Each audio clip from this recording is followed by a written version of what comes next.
যুধিষ্ঠির মুন্সি পেশায় সদর আদালতের মোক্তার। সজ্জন মানুষ হিসেবে গ্রামের মধ্যে সে বেশ নামী ব্যক্তি। গ্রামের অনেকেই সময় অসময়ে তার কাছ থেকে নানান পরামর্শ নিতে আসে।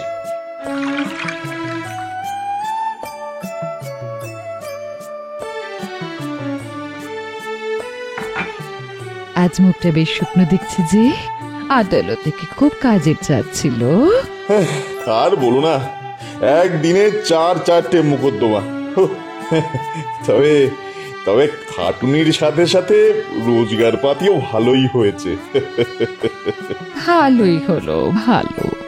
বাড়ির দোতলা তুলতে এখন কত টাকার দরকার আমাদের?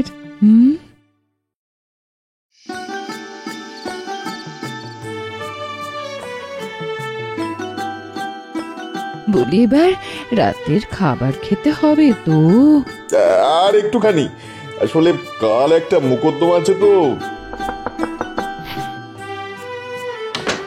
কি রে মোংলা, তুই এত রাতে?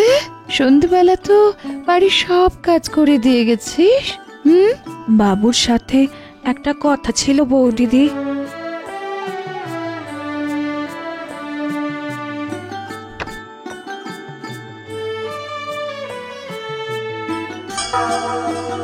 কোথায় পেলি এত রূপোর টাকা? আমার বাড়ির পিছনের জমিতে কোপাতে গিয়ে পেয়েছি। এত টাকা আমি কোথায় রাখবো বলুন? তাই আপনার কাছে গচ্ছিত রাখতে এসেছি। যখন দরকার পড়বে তখন না হয় 1-2 করে চেয়ে নিয়ে যাব। বাবা, হাড়ি ভর্তি রূপোর টাকা! এ দিয়ে তো আমাদের দোতলা হয়ে যাবে। কিন্তু কোন বিশ্বাসের জোরে এতগুলো টাকা আমার কাছে রেখে যাবি? আমি যদি মেরে দিই? এমা, কি যে বলেন আপনি? আপনার মতো বিশ্বাসী আর সজ্জন মানুষ এ গ্রামে আর কেউ আছে নাকি? না বাবু, কোনো কথা শুনবো না। এগুলো আপনার কাছেই গচ্ছিত রাখুন।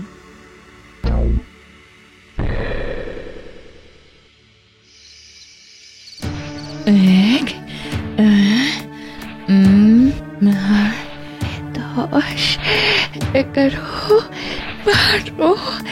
13, 14।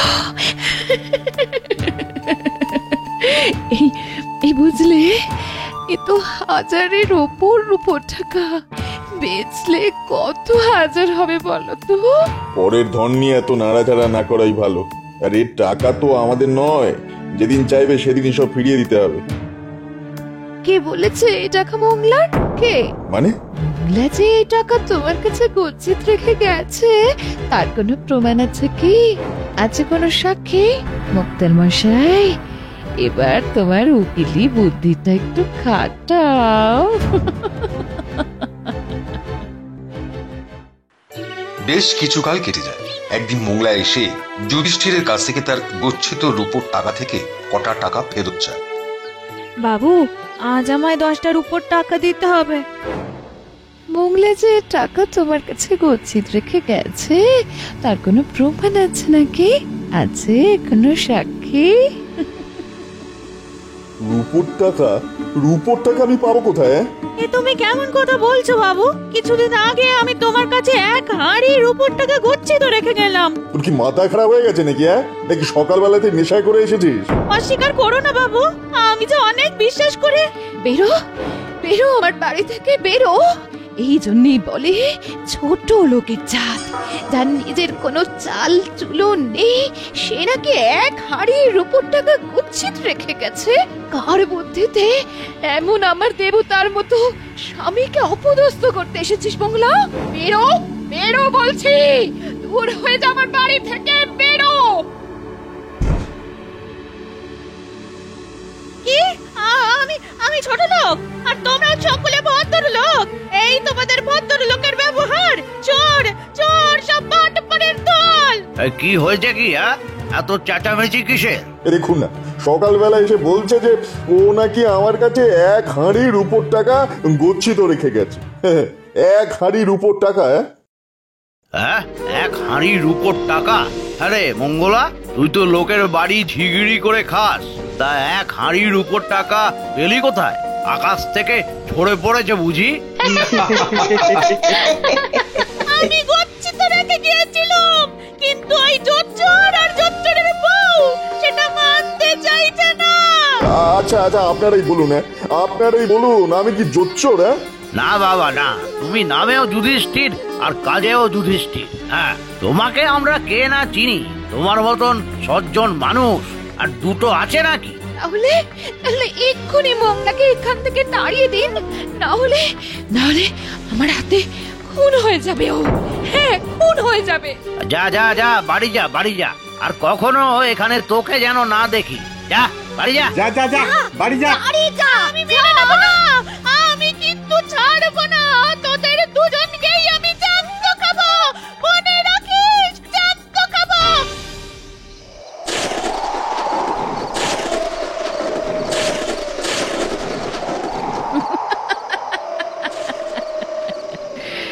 দেখলি কত সহজে সব টাকা হজম করে ফেলা গেল। গ্রামের মানুষেরা অন্ধের মতো আমাকে বিশ্বাস করে বলেই সবকিছু এত সহজে মিটে গেল।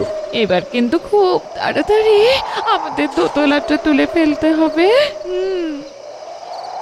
বেরিয়ে আয়, বেরিয়ে আয় জোচ্চোর! যুধিষ্ঠির থেকে তুই দুঃশাসন হয়েছিস, আর তোর রক্ত সর্বনাশ, মঙ্গলা তো আবার এসেছে। ঘরের আলো কমিয়ে দিয়ে তুমি চুপ করে বসে থাকো, ওর ব্যবস্থা আমি করছি, আমি। বেরিয়ে আয়, বুঝেছি বুঝেছি, সাহসে কুলাচ্ছে না তো, এবার কিন্তু দরজা ভেঙে আমি ভেতরে ঢুকবো। বেরিয়ে আয়!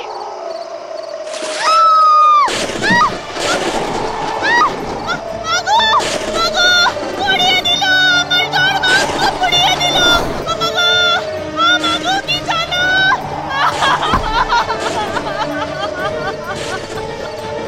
সেই রাতে সর্বাঙ্গ পুড়ে মারাত্মকভাবে জখম হয়ে মঙ্গলা যে কোথায় চলে গেল কে জানে। এর কিছুদিনের মধ্যেই যুধিষ্ঠিরের ঝা চকচকে দোতলা উঠে গেল। কি গো, বলি সারা রাত জেগে পুজোর জোগাড় করবে নাকি? হ্যাঁ, এই রাত কত হয়েছে খেয়াল আছে? দোতলার দ্বার উদ্ঘাটনের পুজো করতে পুরোহিত মশাই খুব সকাল সকাল আসবেন বলেছেন, তাই রাতের মধ্যে সবকিছু সেরে না রাখলে সকালে যে বড্ড অতান্তরে পড়তে হবে।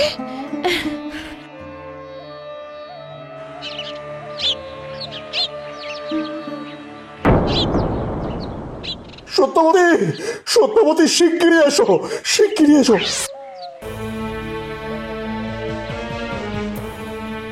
বেলা বাড়ে, যুধিষ্ঠিরের বাড়ির দরজায় অনেক লোকের ভিড় জমে যায়। কে এটা? আরে কে কে বলো তো? কি বাবা, দেখতে একেবারে বিভৎস হয়ে গেছে। আচ্ছা, এই আমাদের মঙ্গলা না? হ্যাঁ মঙ্গলাই তো। মঙ্গলা মঙ্গলা হ্যাঁ মঙ্গলা মরে গেছে। এতগুলো দিন বেপাত্তা হয়ে যাওয়ার পরে মঙ্গলাটা শেষে কিনা এখানেই এসে মরলো। এটা তো একটা সৎকার করতে হবে, তাই আপনারা যদি আমায় একটু সাহায্য করেন। না বাবু যুধিষ্ঠির, এ দায় তোমার, তাই আমরা কোনো সাহায্য করতে পারছি না তোমায়। মানে মঙ্গলার হাড়ি ভর্তির উপর টাকার কথা বলা, তারপর তার উধাও হয়ে যাওয়া, আর তারপর তোমারই দোরগোড়ায় এসে মরা, আর এর মধ্যে তোমার এমন দোতলা ওঠা, সবকিছুর মধ্যে কেমন একটা খটকা থেকে যাচ্ছে বাবু। আপনারা কি তাহলে আমাকে সন্দেহ করেন? কেউ কিন্তু সন্দেহের ঊর্ধ্বে নয়। চলো হে, চলো চলো সবাই চলো। মঙ্গলাটার মুখের দিকে আর তাকানো যাচ্ছে না বাবু, এমন গোলগাল মুখ কিনা আজ। ছি ছি ছি ছি। যাও, এখন একটু ছেলে চড়িয়ে ইয়াকুতটাকে দাহ করে এসো, যাও।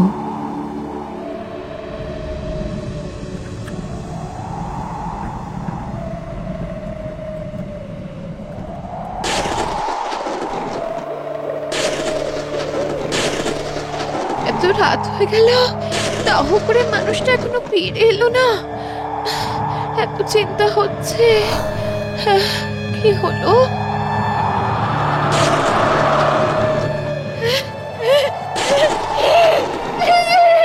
চিনতে পারছিস না?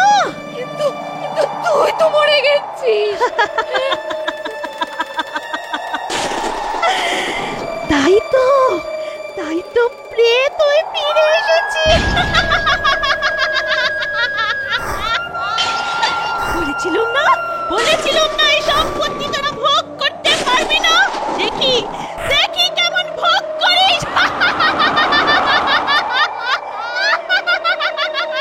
ভুল হয়ে গেছে মংলা, ভুল হয়ে গেছে।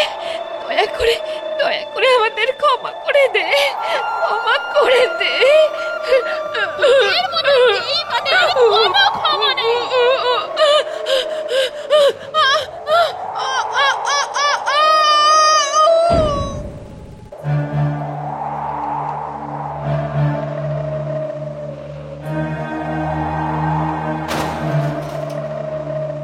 এ কি, বাড়িতে কোনো আলো জ্বলেনি কেন? সত্যবতী, সত্য, এ কি, এ কি এটা? এ কি, সত্যবতী এখানে পড়ে আছে কেন? সত্যবতী, সত্যবতী, এ কি, এ কি নিঃশ্বাস পড়ছে না কেন?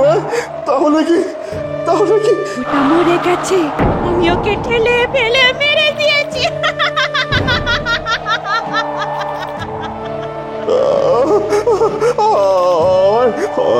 আমায় মারিস না মঙ্গলা, মঙ্গলা, আমায় মারিস না, আমায় মারিস না তুই।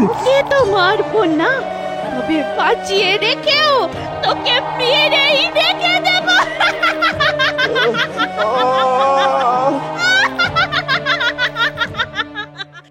সেই রাতের পর থেকে যুধিষ্ঠির পাগল হতে শুরু করে। এখন সে বদ্ধ উন্মাদ।